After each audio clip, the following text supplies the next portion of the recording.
Hello बच्चों, चलिए इस प्रश्न को पढ़ते हैं और समझते हैं कि प्रश्न में हमें क्या बोला गया है। तो हमारा जो प्रश्न है वो यहाँ पे बोला गया है कि इस खंड में प्रत्येक प्रश्न के हमारे दो वक्तव्य हैं। ठीक है, पहला दृढ़ कथन, दूसरा वक्तव्य कारण दिया गया है। प्रत्येक प्रश्न के 4 विकल्प हैं जिनमें केवल एक ठीक है। वक्तव्य पहला है कि साइन 2π/7 जोड़ साइन 4π/7 जोड़ साइन 8π/7 का मान क्या -1/2 होगा।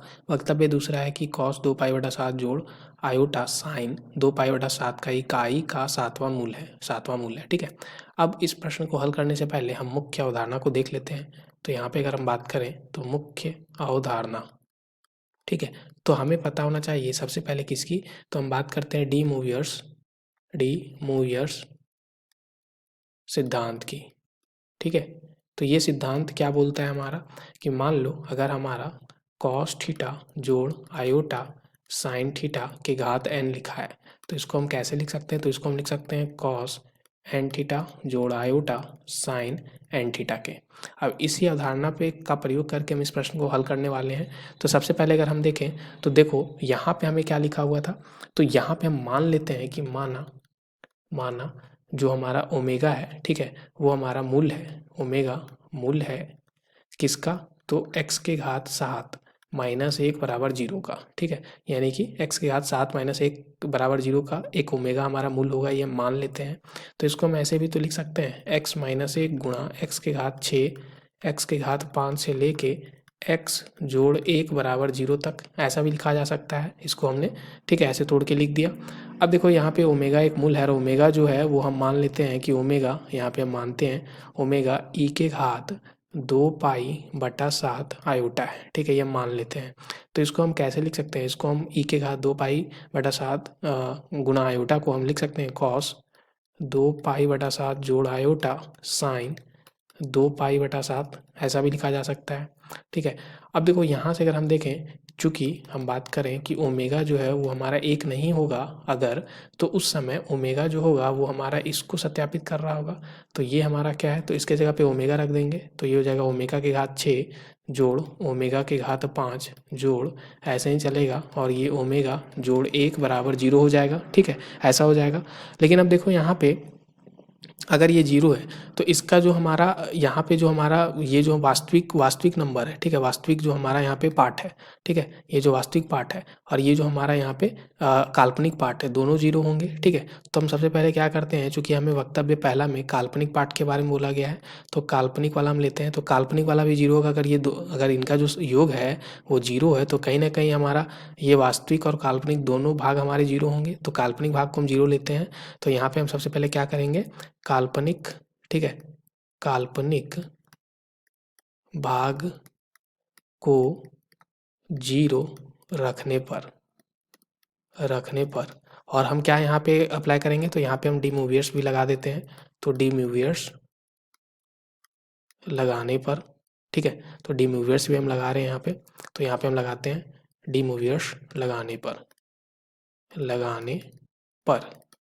ठीक है, तो हमें क्या मिलेगा, तो यहाँ से सबसे पहले हम डी मूवियर्स का देख लेते हैं। तो देखो ये हमें पता है कि ओमेगा जो है, ठीक है, ओमेगा हमारा क्या था, तो कॉस 2π/7 जोड़ आयोटा साइन 2π/7। अगर हमें ओमेगा के घात 6 चाहिए तो ये क्या हो जाएगा, कॉस 2π/7 जोड़ आयोटा साइन 2π/7 के घात 6 बन जाएगा। डी मूवियर्स लगाएंगे तो ये क्या हो जाएगा, कॉस 12π/7 जोड़ आयोटा साइन 12π/7, ऐसा बन जाएगा। ठीक है, तो यहाँ पे हम डिमोवियर्स लगा लेते हैं। तो और इसका जो हमारा काल्पनिक भाग होगा डिमोवियर्स लगाने पे वो हमारा क्या क्या हो जाएगा, तो ओमेगा के घात 6 है तो यहाँ पे क्या लिख देंगे हम, तो ये बन जाएगा हमारा साइन, ठीक है, साइन ये हमारा बन जाएगा 12π/7 जोड़ यहाँ पे साइन क्या बन जाएगा हमारा 10π/7, ऐसे ही चलेंगे और कहाँ तक जाएगा ये, तो साइन 2π/7 जोड़ 1 बराबर 0। अब देखो यहाँ पे मान लेते हैं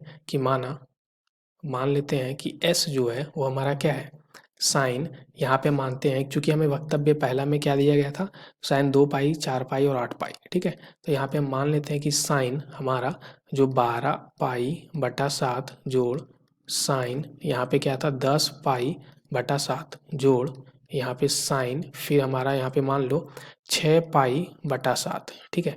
इसको हम मान लेते हैं s के बराबर। अभी हमने ये s जो माना है उसको हम ऐसे ही रखते हैं अभी। तो ये हमारा s के बराबर है, इसको हमने s मान लिया था, ठीक है। तो ये हमारा क्या है, s के बराबर हमने इसको मान लिया है, ठीक है।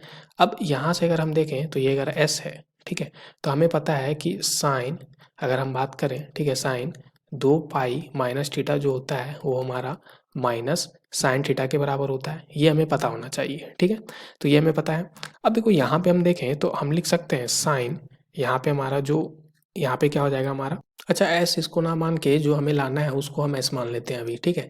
तो साइन यहाँ पे जो हमें लाना है उसको हम एस मान लेते हैं, ठीक है। तो हमें क्या लाना था, तो हमें लाना था साइन 2π, यहाँ पे हमें देख सकते हैं हम यहाँ पे क्या लाना था, 2π, 4π और 8π, ठीक है। तो यहाँ पे बाएं पक्ष में जो था उसको मान लेते, तो 2π, 4π और 8π/7 सबको हमने एस मान लिया। साइन 2π - थीटा हमारा माइनस साइन थीटा होता है। तो अब यहाँ से हम क्या लिख सकते हैं, देखो अब जो हमारा यहाँ पे बचेगा, ठीक है, वो हमारा क्या क्या था, 12π/7 जोड़ साइन यहाँ पे 10π/7 जोड़ साइन यहाँ पे हमारा क्या बचता, 6π/7। इनको हम कैसे लिख सकते हैं, तो इनको हम लिख सकते हैं साइन यहाँ पे 2π - 12π/7 है, इसलिए हम इसको क्या लिख सकते हैं, तो इसको 2π/7 लिख सकते हैं, ठीक है। जोड़, अब यहाँ पे बात करें तो ये बन जाएगा साइन यहाँ पे 2π माइनस यहाँ पे 10π है तो इसको हम लिख सकते हैं 4π/7, ठीक है। जोड़ साइन यहाँ पे हमारा क्या है 6π/7 तो इसको हम लिख सकते हैं 2π माइनस यहाँ पे 8π/7, ठीक है, ऐसा लिख दिया हमने। अब अगर यहाँ पे देखें तो sine 2π - theta minus sine theta होता है, ठीक है। तो यहाँ पे इसलिए हमारा क्या बन जाएगा ये, तो ये जो है ये हमारा आ जाएगा यहाँ से साइन 2π - 2π/7 जो है इसको हम लिख सकते हैं माइनस साइन 2π/7 माइनस फिर से ये क्या बन जाएगा साइन, यहाँ पे अगर हम देखें तो ये हमारा 4π/7, ठीक है, 4π/7 और ये माइनस साइन यहाँ पे क्या बन जाएगा ये, तो 8π/7, ठीक है। तो 8π/7, ठीक है। तो ये किसका मान आ रहा, तो बायां पक्ष अगर हम देखते हैं तो बायां पक्ष हमने लिया था 12π/7, फिर जोड़ यहाँ पे क्या लिया था साइन यहाँ पे 10π/7 जोड़ साइन यहाँ पे 6π/7 ऐसा कुछ लिया था, ठीक है। और ये हमारा क्या आ रहा, तो ये माइनस में आ रहा, और माइनस में अगर हम देखें तो फिर हमारा क्या बचेगा, यहाँ पे हमारा बचेगा साइन 2π/7 प्लस में साइन 4π/7 प्लस में साइन 8π/7, और इसको हमने क्या मान रखा है, इसको हमने एस मान रखा है, ठीक है। तो यहाँ पे हम इसको एस रख देते हैं, ठीक है। तो ये हमारा क्या हो जाएगा, इसको हमने एस मान रखा था, इसको हमने एस रख लिया, माइनस एस आ गया हमारा इस तरह से। तो अगर हम देखें तो ये हमारा क्या आ रहा मान, तो यहाँ से अगर हम देखें तो ये पूरा मान, इसको हम यहाँ पे जो समीकरण 1 इसको हम मान लेते हैं, ठीक है। समीकरण 1 में अगर रखें तो यहाँ पे ये जो है ये हमारा क्या बन जाएगा, यहाँ 8π तक तो हमारा क्या हो जाएगा एस हो जाएगा, ठीक है। और फिर से इसके बाद जो आधा है उसको हम एस लिख सकते हैं, माइनस एस लिख सकते हैं, तो ये क्या बन जाएगा हमारा, तो यहाँ से समीकरण 1 से अगर हम देखें, इसलिए समीकरण 1 से, ठीक है, हम क्या लिख सकते हैं एस माइनस एस प्लस 1 बराबर 0, ठीक है। तो यहाँ से क्या आ गया 1 बराबर, तो 1 बराबर 0, इससे तो हमें कुछ मिला ही नहीं, ठीक है। तो ये तो कभी हमारा सत्य होगा ही नहीं 1 बराबर 0, तो इससे हमें कुछ ही नहीं मिला। तो यहाँ से भी हम देख सकते थे, अगर हम डायरेक्टली देखते तो यहाँ पे जो हमारा 0 आ रहा था, ठीक है, ये हमारा सिर्फ अगर दाएं पक्ष में अगर हमारा वास्तविक संख्या है यहाँ पे, तो हमारा बाएं पक्ष में भी वास्तविक संख्या होना चाहिए था। तो सिर्फ वास्तविक संख्या जो कॉस के लिए आता, ठीक है, तो सिर्फ यहाँ पे कॉस का जो मान होता ना उसके लिए हम यहाँ पे लिख सकते थे, ठीक है। तो ये कॉस के लिए हमारा ये 0 होता। तो यहाँ से हम बोल सकते हैं कि ये जो हमारा दिया गया है ये कथन -1/2 होगा। तो ये तो हमारा क्या है, ये योग किसका है, ये योग है हमारा यहाँ पे काल्पनिक का, और वो हमारा वास्तविक दिया है। तो ये कथन ही असत्य हो गया, ठीक है। लेकिन इसके जगह पे अगर हमारा कॉस होता ना, कॉस 2π/7 जोड़ कॉस 4π/7 कॉस 8π/7, तो वो -1/2 के बराबर हो सकता था, लेकिन ये असत्य हो गया। अब ये तो हमारा कथन सत्य है, ठीक है, ये कथन तो हमने देखा, तो ये कथन तो सत्य है, तो पहला असत्य है दूसरा सत्य है, तो विकल्प डी हमारा इस प्रश्न का सही उत्तर हो जाएगा। आशा करते हैं आपको इस प्रश्न का हल समझ में आ गया होगा। धन्यवाद बच्चों।